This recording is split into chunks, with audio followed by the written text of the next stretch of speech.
عید الفطر قریب آتے ہی کوئٹہ کے مختلف بازاروں میں غیر معمولی رش دیکھنے میں آ رہا ہے۔ عوام کی بڑی تعداد خریداری کے لیے مارکیٹوں کا رخ کر رہی ہے، جبکہ بلوچستان کے دیگر شہروں سے بھی لوگ عید کی شاپنگ کے لیے کوئٹہ پہنچ رہے ہیں۔ بازاروں میں ہر طرف گہما گہمی اور روشنی کا سما ہے۔ شہری عید کی تیاریوں میں مصروف دکھائی دے رہے ہیں۔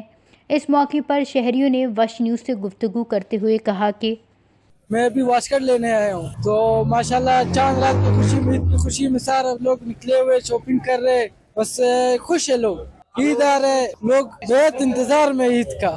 یار عید کے لیے تو ہم لوگوں نے شاپنگ کی ہے، کوئٹے میں جو ہے نا بہت اچھے سیل لگے ہوئے ہیں، ہاں، اور امن و امان کے حوالے سے کوئٹہ الحمدللہ بالکل زبردست ہے۔ بالکل اچھا موسم ہے، اچھا ماحول ہے، سب لوگ ساتھ ہمارے ساتھ گھوم رہے، سستا بھی ہے بازار سارا، کوئی مہنگائی نہیں ہے یہاں پہ، بالکل اچھا جگہ ہے۔ یار ماشاءاللہ حالات تو بہت پیارے ہیں، اس ٹائم رات کے 12 بج رہے، یار امید نہیں تھی اس طرح رش ہو، لیکن ماشاءاللہ پرام جگہ ہے، رش کا خریداری ہو رہی ہے ماشاءاللہ سے۔ شہریوں کا مزید کہنا تھا کہ لوگ اپنے لیے کپڑے، جوتے، کوٹ اور دیگر عید کی ضروری اشیاء خرید رہے ہیں، جبکہ بازاروں میں لوگ خوش اور مطمئن دکھائی دے رہے ہیں۔